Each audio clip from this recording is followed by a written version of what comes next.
Hey guys, Sneaky Snake here, Brothers in Arms, World of Warships, and today's video we're going to take a look at an exceptionally good game that I had in the Roma, the Tier 8 Italian battleship. For this game, I am playing by myself, and it is some domination here on the map, the Atlantic. For my captain skills, I have Preventative Maintenance, Adrenaline Rush, Superintendent, Basics of Survivability, and Concealment Expert. And for my equipment, I have Main Armaments Mod 1, Damage Control Mod 1 and 2, Aiming Systems, and, of course, Concealment Systems Modification 1. So the Roma, what do you need to know about this very beautiful, very sleek-looking Italian premium battleship here at Tier 8?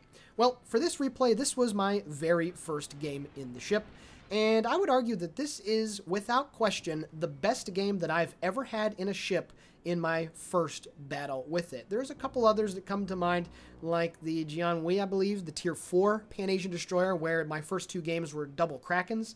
But of course, down at the lower tiers, it feels like seal clubbing, because that's what it really is. You know, you're meeting a lot of the players in the game that are new to it, that don't use premium consumables, that don't use flags and all that jazz, so they really don't know what they're doing too much. But here at Tier 8, in Tier 10 matchmaking and playing by myself, well, to be honest with you, the only thing that could make this worse is if there was an enemy aircraft carrier. But I'll get to that in a little bit when I briefly go over the Roma and how she plays.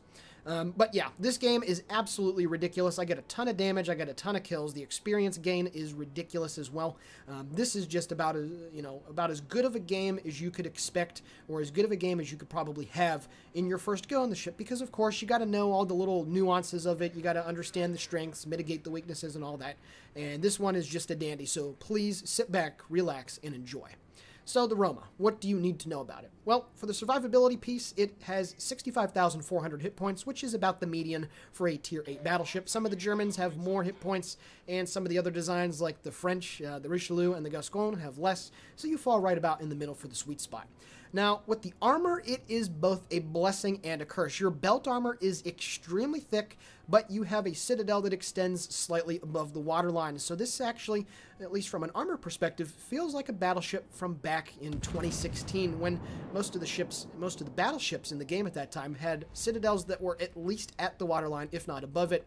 And what this means is that at point-blank range, you have to be very careful, because it's very easy to eat citadels and get massively deleted like you would in something like a North Carolina or a Yamato/Musashi. So you have to be very careful about showing your broadside in this thing, and even at range, you can get citadeled. It doesn't happen as often, but this is definitely a ship that you have to mind your angles in, that's for sure. Now, the main strength of the Roma is the gun performance. They're only 15-inch guns, and when I say only, you know, I'm taking it, you got to understand the context. These shells are extremely fast flying through the air. The muzzle velocity is fantastic on this ship, and to be honest with you, this is some of the most comfortable gunnery that you will find on any battleship in the game.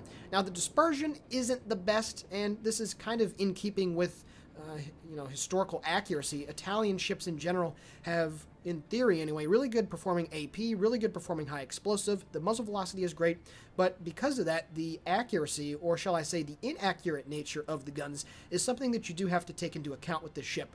And the sweet spot for the Roma in my 9 games that I've played so far seems to be somewhere between 8 to 12 kilometers, that, good medium range distance, where you can angle enough to where you can shoot all 9 of your guns. You're still going to be at a pretty comfortable angle to bounce return fire, and your shells are going to get there very, very quickly. Now you can see that salvo on the Tashkent, 2 pens, 1 overpen, and I deal over 9,000 points of damage on that guy, and he was about 10.5 kilometers away. And it only took a few seconds for the shells to reach the target, and you saw there, he just wasn't able to do anything about it. And the Tashkent, of course, is a very big, very fat Soviet destroyer, and it takes a lot of penetration damage. But yeah, the guns are very good performing. The reload is a little bit on the slower side for 15-inch guns. You can see here as I pop my next salvo off on the Des Moines. It's a 30-second reload before any bit of adrenaline rush kicks in.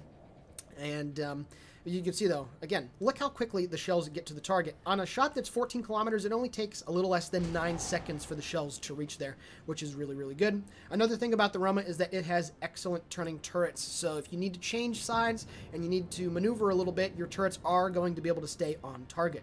The anti-aircraft performance of the boat is, it's not really that good. If you go with a full AA build, I'd say that it would still be a little below average. You're not going to confuse this thing with a North Carolina or an Alabama or a Key for that matter. But if you do go with the full AA spec, you can still do okay against tier 6 and 7 carriers, but anything equal tier and above, it's not really going to have that much of an issue going and taking care of you, to be honest. The concealment and the maneuverability are actually two really nice strengths that the Roma has. The top speed on this thing is pretty comfortable. It's in line with a lot of other tier 8 battleships at around 30 knots, so to be honest, getting from one side of the map to the other really isn't that big of an issue. The Italian designs, at least part of their doctrine, revolved with speed. That was the case with a lot of their cruisers, a lot of their destroyers, and then their modern battleships in the 1930s, late 1930s, kind of had the same idea. You saw there another very big salvo on the Tashkent, over 10,000 with, I believe, 3 penetrations. I didn't quite catch that. So that guy has taken monster damage from these guns. And again, even at medium range, they're just able to get there really, really quickly. And lastly, the concealment on the ship is actually really, really good. 11.2 kilometers. It's not best in tier. The Monarch does beat it out at 10.8. But 11.2 kilometers gives you a lot of wiggle room. You can see here, as I'm disengaging from the A side push, every time that I shoot, I get detected, of course, but then after about 20 seconds, I go off of detection. So at this point, I can get basically free damage here on these guys, as long as they are not returning fire at me. Now, I did use my repair on that one single fire, but the reason why is because I was able to get out of the range, the effective range anyway, of both the New Orleans and the Hipper. If they wanted to toss some shells my way now, you know, so be it. The New Orleans is about out of range. The Hipper would be shooting at very long range, and since I'm moving away, chances are they really wouldn't be able to get very good shots into me. The next salvo going down range does find the Citadel. It's 12,000 points of damage when you manage to find the weak part of any of the ships that you're shooting at. So, you know, 12k on a Citadel is not bad. You're not going to be deleting any cruisers with a triple Citadel at tier 8, but I digress. The damage is still pretty nice, and it's something that you need to take note of. And actually, I believe the Edinburgh, I don't know if it's 36,000 or not. Please, someone in the comments below tell me. I don't remember the number off the top of my head. Anyway, so yeah, that's the skinny on this ship. And what it allows you to do is play that medium range game, pop in and out of concealment, and, you know, because the guns are so good performing, I know that the accuracy isn't very good. I understand that. But regardless, the fact that the guns are able to get to the target that quickly, and the fact that they have such excellent penetration, that can't be discounted, in all honesty. It cannot be discounted because, you know, having good penetration, having excellent shell velocity, at the very least, if you aim properly, and RNG does throw you a bone, you're going to have very consistent gun performance in that regard. Now, again, it's if RNG does favor you. I understand that. But having good shell velocity, having all that stuff working for you is only beneficial. And I'll be honest with you, for this particular game, once the battle really starts to heat up and I start killing ships and doing some really big damage, RNG is definitely going to be one of the big reasons why I was able to have this monster game. But of course, there's going to be games where RNG says no, and then there's going to be games where RNG says yes. So you can see there, like for instance, on this salvo, the accuracy really doesn't look that good as the shells are falling in. I still managed to hit 4 out of the 9 shells on target. I deal 0 damage with 1 pen, 1 break, and 2 ricochets. But being able to land even 3 or 4 shells on target, you're still going to have a pretty good chance of dealing damage as long as you're able to find those really good angles to work with. Now, at this point, the Richelieu has moved well within my detection range. He's at 10.5 kilometers, so I am turning away from him. You can see that he is turning his turrets, towards me. However, I am turning to port, and I should be able to angle up very nicely before his salvo comes in on me. I have also slowed down, and you can see as his salvo comes in, I am going to be able to tank the entire salvo, and, well, actually, no, I don't. The entire salvo misses me, which is nice, and then my buddy in the Edinburgh manages to torpedo him. However, the New Orleans takes care of our friend in the Grosse Crew first, so at the moment, we only have 8 ships. The enemy team only has 8 ships, but we're down very big on points, 262 to 604. Now, you can see the other Grosse Crew first that's down there is getting into a very close range engagement with this enemy, Missouri. However, I do go unspotted yet again, and I snap a shot off at the enemy New Orleans, who is almost at my maximum range. Now you can see one thing to note that I forgot to mention earlier. With the spot plane up, you do have a pretty healthy range of 21.7 kilometers. However, if you don't have the spot plane going, your range is only a little bit over 18. And why that's really important is that that's actually pretty short range for a tier 8 battleship, so sometimes you do have to get a little too close to enemy ships to be able to get effective rounds into them, but it's something that you're going to have to manage, and with the good stealth on the ship, it's really not that big of a deal.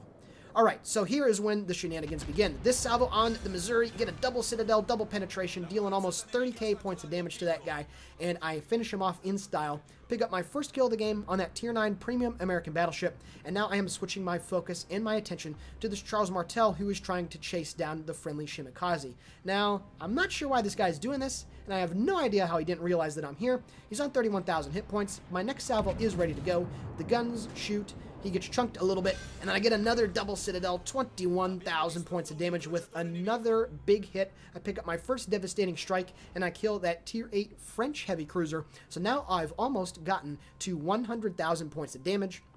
And I've picked up 2 frags thus far in the game, wheeling the points back a little bit. The enemy team now all of a sudden only has 5 ships compared to our 8, so this game is now feeling a lot better. And then the Des Moines gets blapped by my buddy in the Kurfürst, so now we are up 8 ships to 4, and we are about ready to get on the objective Bravo. So now all of a sudden, in about 2 minutes worth of time, this is our game to lose. Our friends up at sea finally managed to capture the base, as I get a decent bow-in salvo of just over 5,000 on the enemy Yamato. And now my buddy and I in the Edinburgh are going to go and get on the B cap. There is an enemy Shimikaze in the vicinity of B. At least he was last spotted. And you can see, since I am still detected and my concealment extends just out past the Bravo objective, that enemy Japanese destroyer is indeed on the B cap. Now, another thing, I do decide to load a high explosive salvo against the enemy Yamato and shoot one down range. He is bow-in, and all 3 of my shells break. I would assume that they hit either the turrets or the very bow of the ship. Might have been more towards the turrets and the thicker part of the deck. All 3 of them broke and did not deal any damage whatsoever. But, you know, you shouldn't really be shooting HE all that much in this thing, but since this was my first game, I just wanted to see if I could make it work, and dealing 0 damage on the first salvo tells me that I really should not be using it all that much. But again, it's rather anemic, high explosive shot, and the AP is just so good that you really should be using it all the time. Now at this point, I do go inside the smoke screen provided by the Edinburgh, but of course I'm not going to stay in there because smoke screens are torpedo magnets, and as I do come out of the smoke screen, I am detected. So the Shimikaze is still somewhere in the vicinity of the B objective, and then of course I shot my gun, so obviously my detection goes blooming up. However, I do slow down because I do want to stay on the B cap, and I will be able to help the Edinburgh get this cap taken care of before the Yamato's salvo comes in, and I pick up the assisted base capture, which is nice, and you're going to see me get into a close range knife fight versus an enemy Yamato. Now, going up against this Japanese Leviathan is a bit of a tricky thing because, like I said, and like I mentioned earlier, the Roma's citadel does extend a little bit above the waterline. Now you can see I am giving broadside to the Kurfürst, but I cannot turn to the right because the carcass of my buddy in the Kurfürst, or excuse me, angle towards the Friedrich der Grosse, but my buddy's carcass in the Kurfürst is preventing me from trying to angle a little bit to the right. So at the moment, that Friedrich der Grosse actually has a pretty decent angle on me. I do see the New Orleans appear for just a split second. I fire about 2 seconds after he went away, and I managed to get the snapshot snipe on the invisible cruiser. That was pretty good. I just looked at where the gun flash came from, and I tossed my rear turret over there, and I managed to be able to get that kill. That was an excellent play. It's very difficult to do that. I also angle in from the Yamato's return salvo. The Roma does have a rather thick bow on it, which is very nice, and one of my shells did manage to penetrate the Yamato. You saw the angle that I was shooting at his bow. It looks like he's angled enough, but when I zoom in, you can see right underneath the A turret, right at the front, that little section right there is where the octagonal part of the citadel is very flat and broadside. I get another citadel and nice penetration damage. I deal about 22,000 points of damage to him. He only does 10k in return, but very unfortunately for me, his secondaries have managed to light one or excuse me, 2 fires along the middle part of my superstructure. However, I do have the advantage right here. All I got to do is stay alive for the next salvo. So I'm going to go completely nose in, and hopefully he's going to shoot at me and not be able to take care of me. I got 1 second left on the reload, and right before I shoot, he shoots, I bounce it. He manages to get double citadel yet again, 25,000 points of damage. I pick up my 4th kill of the game, almost up to 170,000 points of damage, and I got 3 seconds left until the second fire manages to extinguish itself, and I'm left on 490 hit points. Holy crap, I am very close to death, and I still got 15 seconds left until my next heal comes back. My repair is ready to go. The Shimikaze does manage to get back on the B cap, and he is capping it at the moment. However, I am still outside of his detection range. He is well to the east on the B cap, and I get spotted with 1 second left remaining on my heal. However, I immediately use it because I'm expecting the Shimmy to try to open up fire on me and try to get the secured kill, and that's exactly what happens. The Shimmy shoots at me. However, my heal finally came in the nick of time. I get my full broadside out at the Shimikaze. Looks like I aimed a little bit too far in the front, but I still managed to get 1 overpen, 1 base defense ribbon, and the Shimmy is going to have to get off the B objective because he is shooting, and my buddy in the Edinburgh is now returning fire. So, that right there, that was about 6-7 minutes of just pure Italian brutality. Those guns, 9 citadels so far, and now I put my spot plane, and I'm getting some shots over the edge of the island. Even at 18 kilometers, the shells almost don't make it over. However, they manage to do so.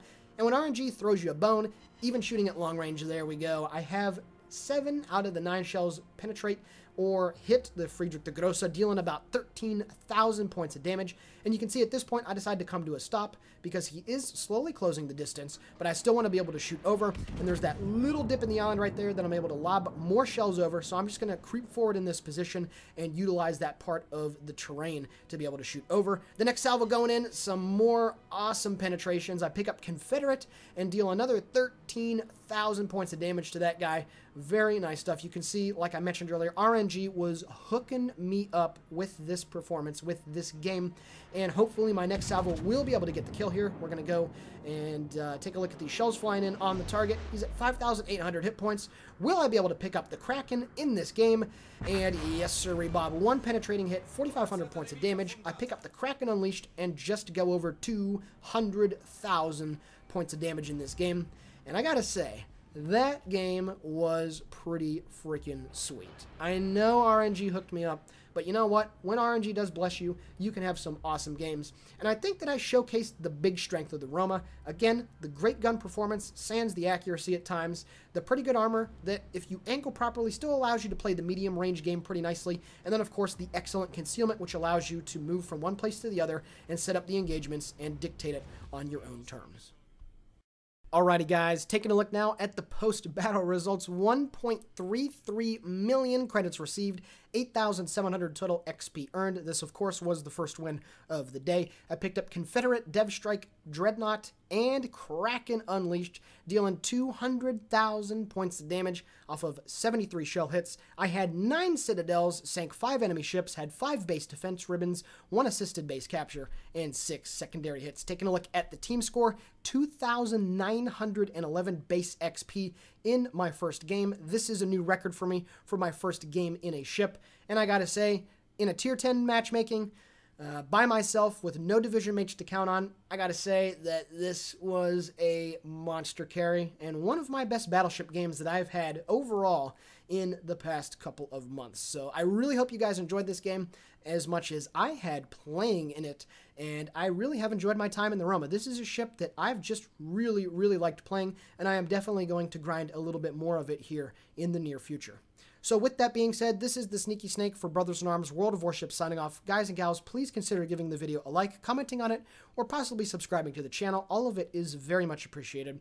And with that being said, have a great day.